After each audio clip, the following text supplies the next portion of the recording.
Stick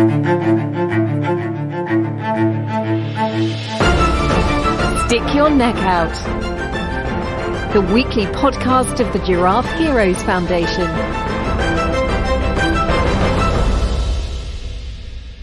Dear listeners, I must begin this podcast with an apology. It's been a while since we published an episode of this podcast, but I had strong reasons. You see, at the end of January, I spent a few weeks in my homeland, Cuba. When I was back, I had a lot to cope with. The time, 1 month, passed in a flash, often sobering and bitter. I couldn't really find peace, and yet it was, of course, also nice to be back in my home country, but it continues to break apart. Every day you hear about someone who has left or is on the move, mostly into the unknown. While I was there, the court rulings of the people who were caught in the protest last July were also announced, all almost with maximum sentences. An example. I heard the same from former fellow students. All those who had tried to be a bit more vocal, to expose grievances, were kept quiet. Imagine, dear listener, I needed some time to process when I got back to Germany. But now I'm back here, stronger than before and with a lot of stories of people making this world a better place to tell. And today's podcast is not about Cuba. However, one of the lesser known facts of 20th century world history is Cuba's military help in Afghanistan during the critical years of the Saur Revolution of 1978. Cuba was among a small number of countries who voted against a resolution by the non-aligned movement at the United Nations General Assembly, which condemned the Soviet Union's intervention in Afghanistan in 1979. And today's podcast is about Afghanistan. I recorded this interview in January, a few days before I went back home. The interview lasted 2 hours, but I decided to split the recording in two. So this week my guest is going to talk about the situation in Afghanistan, and next week he's going to talk about his dream.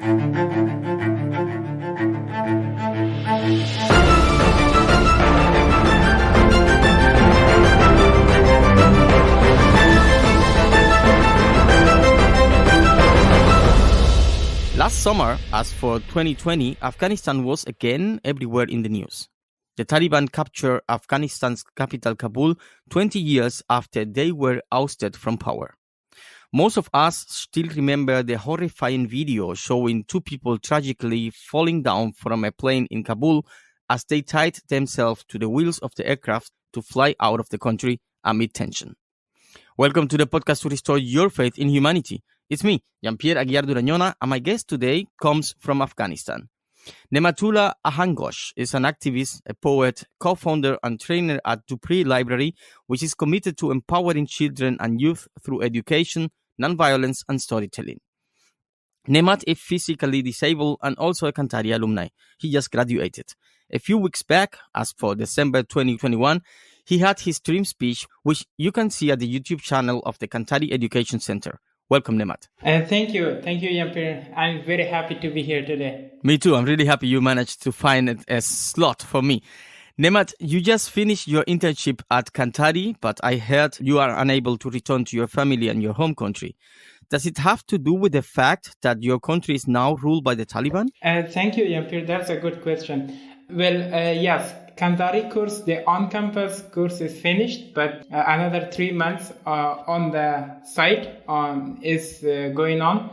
So it includes, pilot projects or registration of the organization and finding donors. Exactly. Well, the fact that everybody went back home after finishing the on-campus course of Cantari, but I remain here because of my working background, which I worked with foreigners in Afghanistan. And Cantari was very kind to host me here until we find another solution. So right now, yes, I cannot go back home because it would be very problematic for me to return. Because as you can see in the news that, every day that, the peace activists, the teachers, the professors, and the military forces, previous military troops, all of them are really in danger, and it's like just life and death situation right now. So that's why I can't return home. Okay. So, but is it not that the government won't allow you to be there, or is it? Okay. No, the problem is that that who work with foreigners, they consider them, whoever work with them, they consider them people who assist the foreigners, the invaders or the non-Muslim people. So that's their ideology. So if, let's say, if I, return back and if they find out that I work with one foreign organization, and then they would really pursue this issue, and then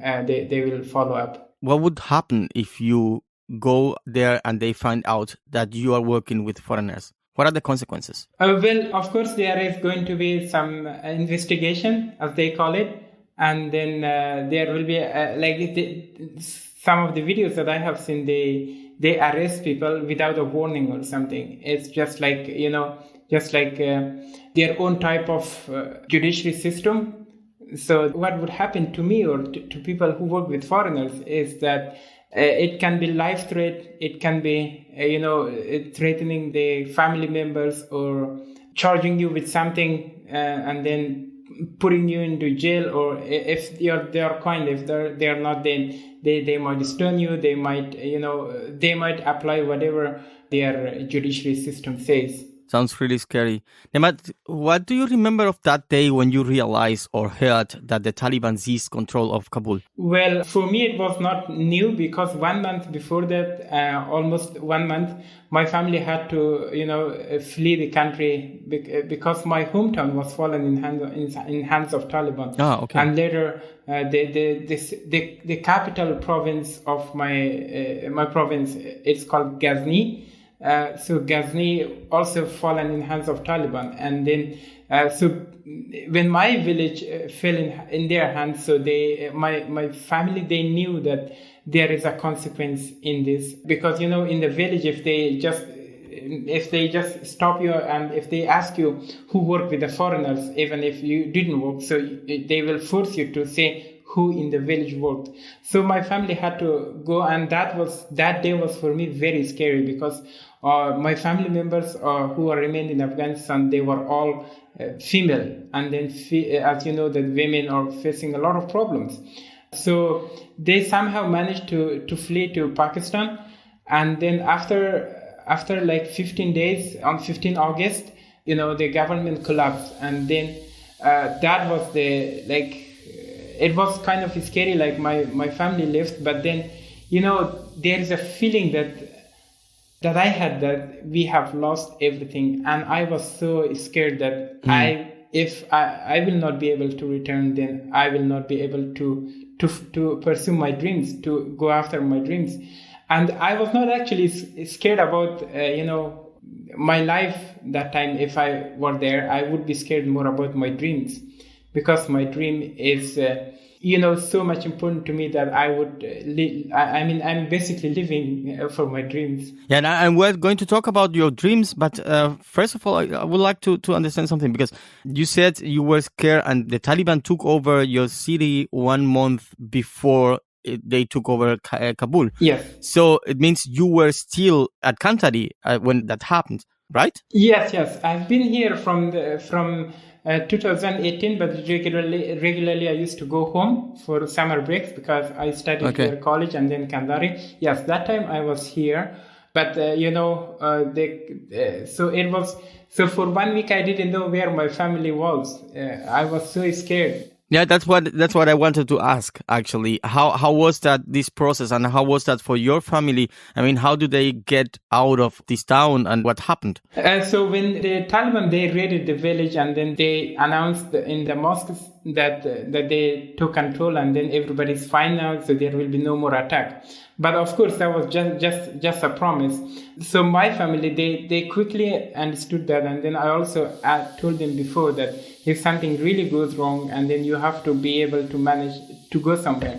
So first they, after they contacted me after 1 week, so first they go to Ghazni, to the center of this province, and then they come to Kabul, and from Kabul they pay for shared taxi, and then they reach to the border of Pakistan. So without any passport or something, since people were fleeing just like that.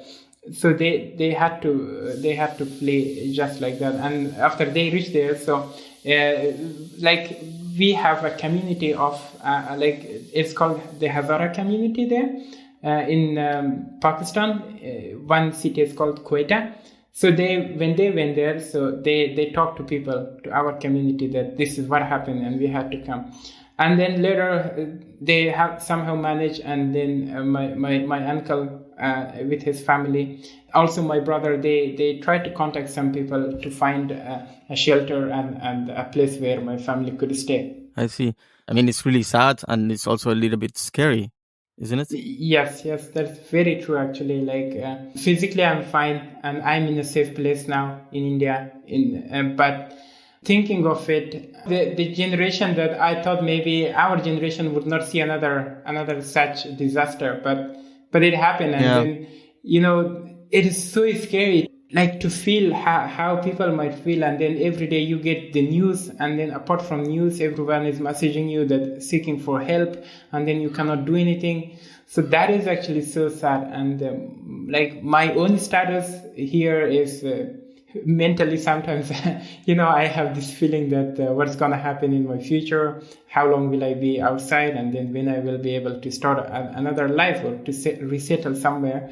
But so far, I'm grateful to Kandari, who actually offered and who are so kind to help me stay here and take care of my stay and visa. I can imagine.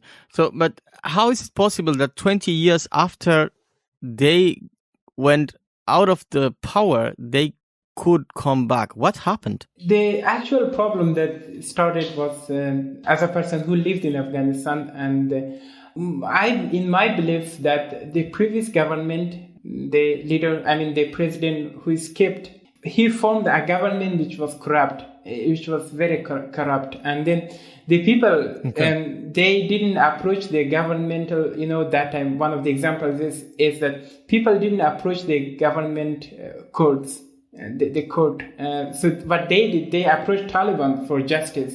So you can imagine how corrupt and how bad was the judiciary system, that they would, turn to Taliban for a just case.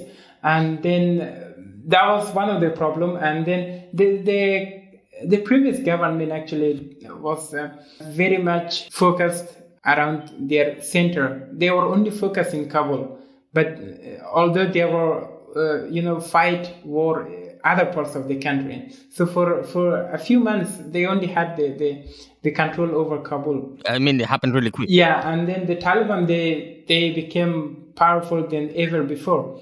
And they recruited, they tried to suppress other people, other influencers, and so they came in power like that. But this time, the scariest thing was that right now they have access to all kind of weapons that the Afghan military left and the Americans, they left.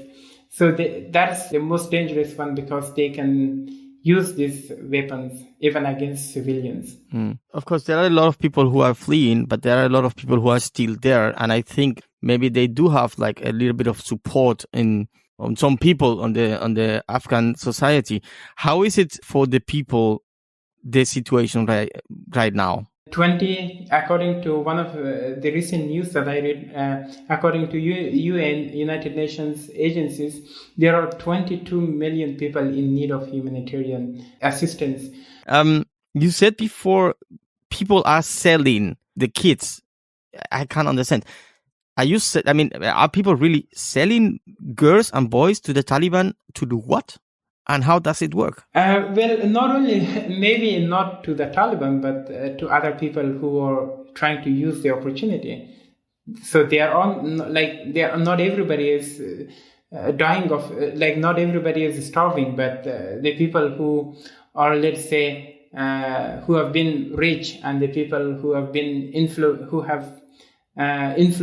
and then even the Taliban, and also the religious leaders, they are also trying to misuse their opportunity, the situation, and that's how it is. I mean, for me also, I don't understand how what type of heart is that sells the children. But of course, we have never been into such situation. Like I myself, if I were not in India, I would be there, and then I could see with my eyes what would happen.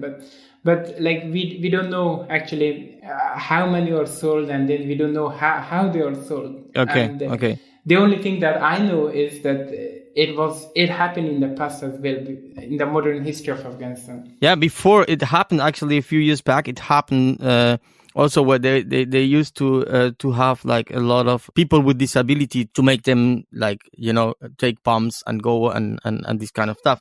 So the question is, why are families selling the children?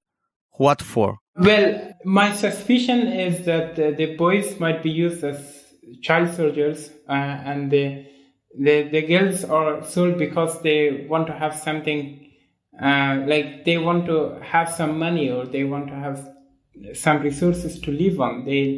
So the people say the reason they sell it is just because of starvation, because everybody is kind of starving there. And the girls are being sold to be like wives, or to do like homework, or what is it? We have seen a lot of child marriages in the social media. People post it, and then also we actually don't know once they buy the children, where would they go.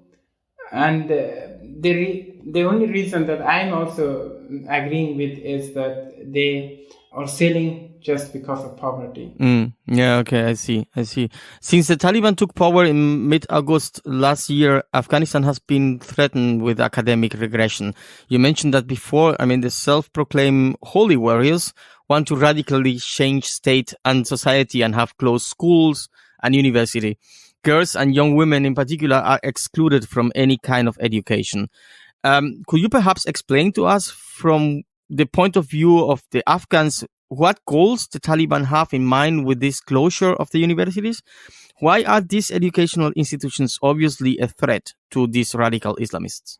Let's say that Kabul University, the biggest one, this is not an ordinary university. This is a university which produced, the leaders of Afghanistan in the past. And like from 2001, and we have seen a very good progress in the area of education. And of course, the Taliban, who are brainwashed, they only believe to teach the Quran, and they only believe that the children should go to mosque to study Islamic education, Islamic studies. But then there are other reasons as well. Let's say the Taliban, the Pakistani Talibans, they are actually they cannot see. Like, let's say that basically the Pakistani government, they cannot see that Afghanistan reach in a good place, because then there would be a clash between the two countries, because we have one border with Pakistan that some of the people in Afghanistan, they don't recognize that, they don't accept that. So, and the main war is in the borders, like the main fight is there. And like you have seen that in the news, that the Taliban are also trying to take down the fences, and that the Taliban, that the Pakistani government, they installed, and then they took down some of them. So they cannot see it. They cannot see an Afghanistan, improved, because once Afghanistan is improved and is in a better situation, the people, it's not governments, it's the people. They do not want that border. Yeah, I see. What is then the problem also, like, because I've heard a lot and read a lot about the danger women and girls are right now in Afghanistan.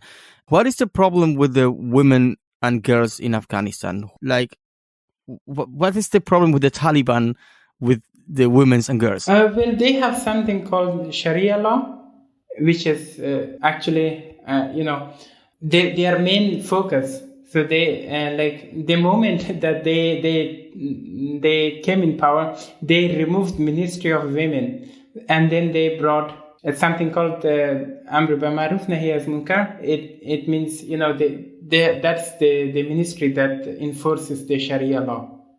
So they go in a very traditional way. Like they think that, the things that worked in 1400 years ago or 1000 years ago, it should still work, but it does not work. And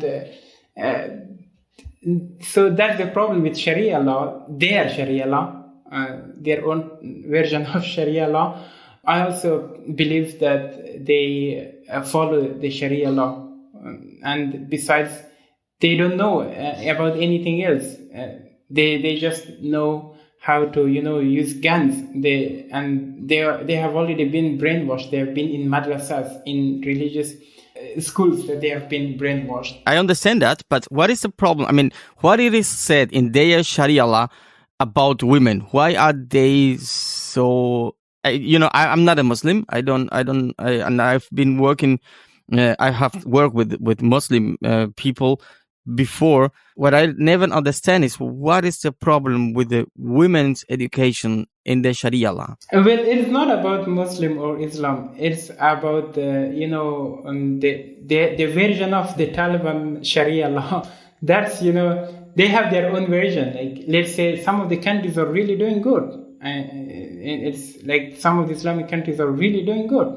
But then if it becomes radicalized, the Sharia law, if they try to produce something totally different than the actual Sharia law, and that's, very much harmful, and they have that type. So in their Sharia law, women cannot go to schools, women cannot get educated, and they cannot work with a male under one roof. So that's what their Sharia law. Why? That's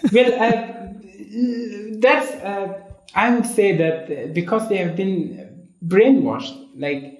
Okay. I mean, that's why they believe. But the point is, if you said, like, for example, let's say you said to me, Jean-Pierre, you are not allowed to go to school. Then I'm gonna ask you why, and you're gonna have to give me like some reasons. What are the reasons they give to think that way? Well, that is a good question, which I find my knowledge very short. Okay. But my personal opinion is that they follow the Sharia law that they have created themselves.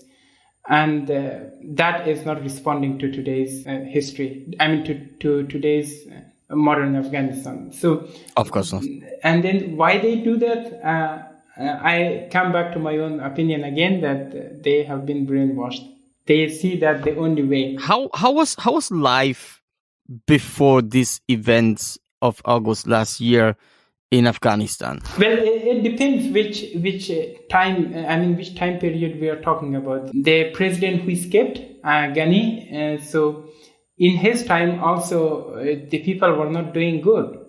I mean, honestly, like my community, the Hazaras, they have been removed from government, and then it became only one ethnic group was in the government, and they had most of the power.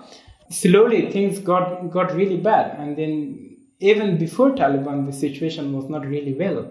It was for let's say when Karzai was the president, but after that, even in his time we were not really doing good, but rather it was better. But before that, before Taliban, still was not good. The government was not doing well. It was corrupt. It was. Okay, you said it was not good. How not good it was? Can you describe that for me? One of the examples that really struck me was that the people, they didn't go to government court. They used to go to the court where the Taliban was. The Taliban were in charge of that court. And that's one example that we can see that the government and the judiciary system have been very corrupt. And then the other thing was that most of the money was not spent on defense. Although I'm very against the weapons, but then that's the reason that the soldiers were not supported, and then they didn't get their salaries, and even the government, like. Every time the president designated a person in charge of one department, that lasted only 6 months or 3 months, sometimes even 1 or 2 months. And then in such situation, I don't think that a department would run very well, even if it's, military. And what about social security, healthcare, education, like the wealth of the people, food? There have been news recently that economically, although people were somehow poor, but it really was not that bad. Like people had something to eat, people had shelter, like they had a roof over their head. But then compared to other countries, of course, it was so bad. It was rather good. The friends that I know before the Taliban took over, they had a job.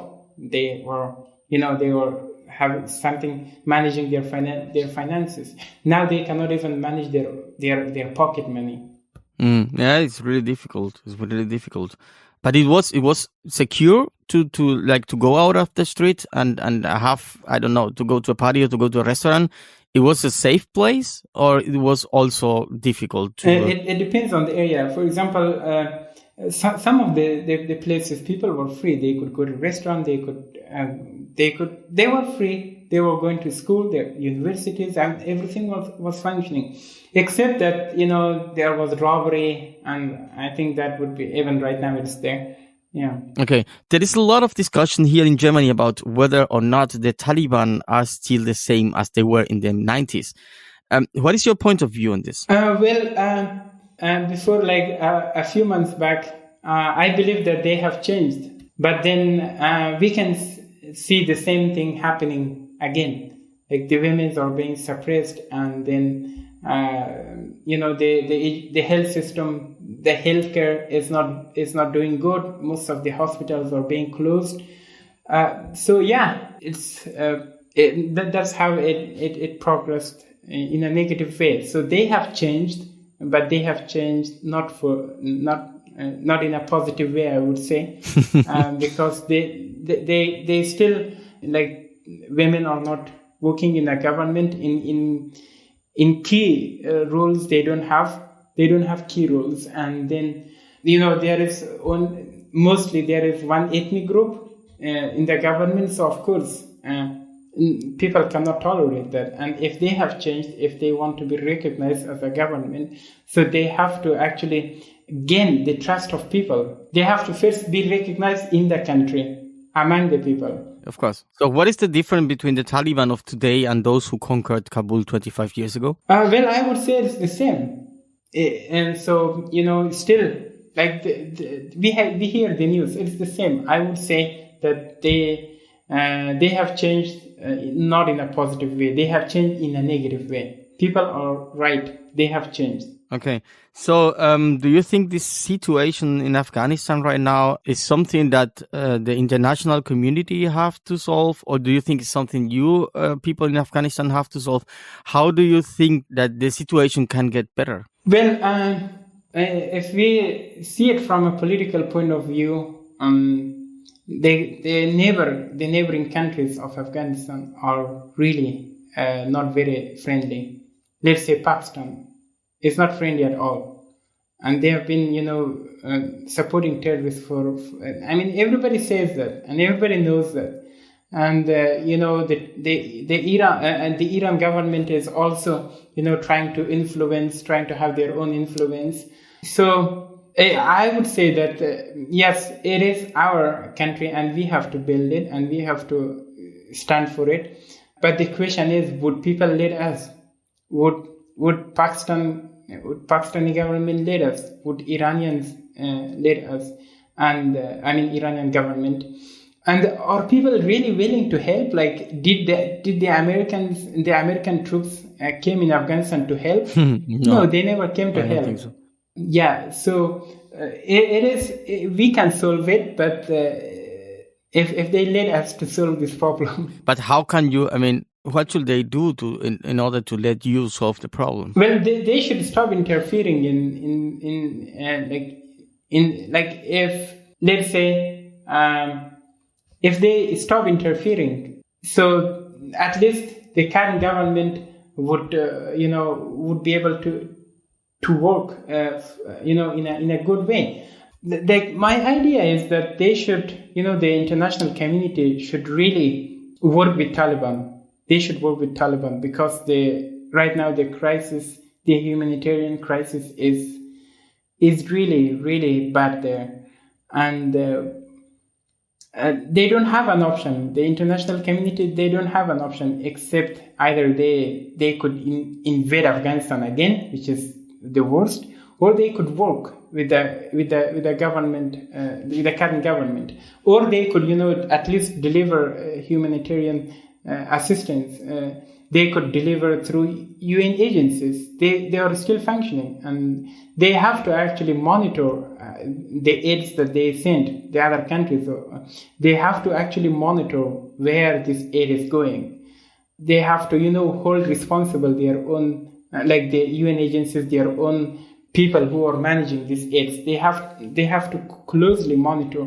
Otherwise, their aids will, will be in vain. Yeah, but you said the international community should work with the Taliban, and I think it's like really difficult to work with people who are like, how to put it like political correctly, with people who don't have the same way of see the world that you have. It's difficult to find a way to work with them, don't you think? Well, that is actually interesting that we all see the world differently, and they also see it in a different way.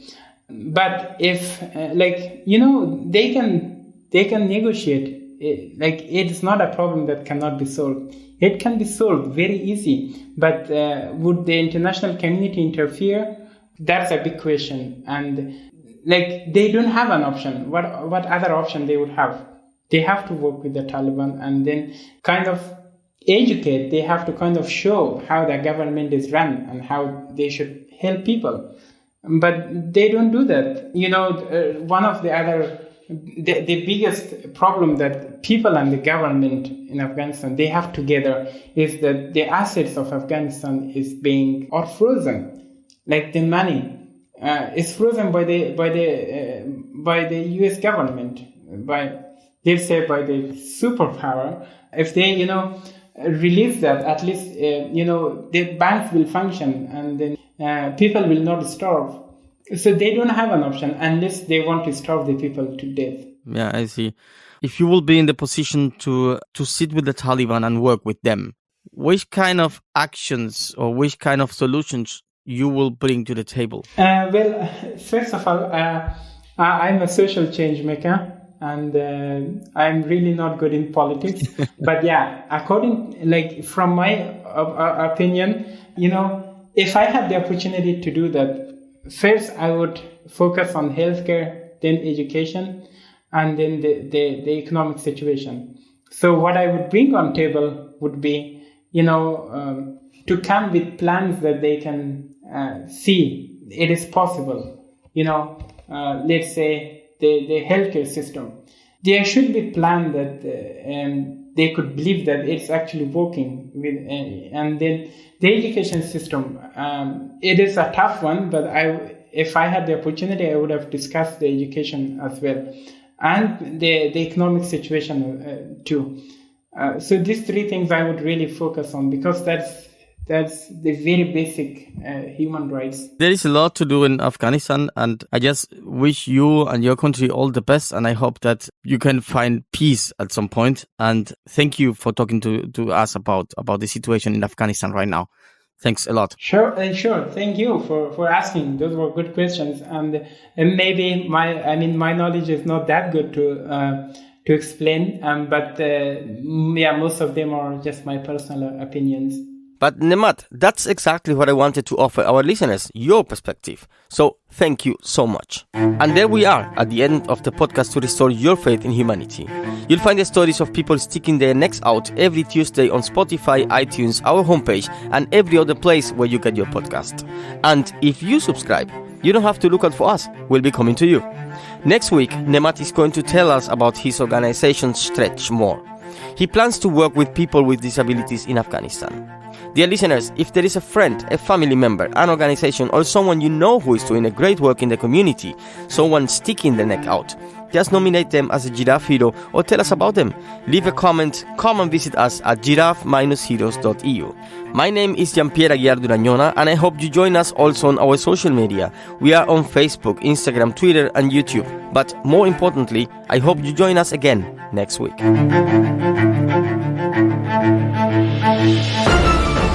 Stick Your Neck Out, the weekly podcast of the Giraffe Heroes Foundation.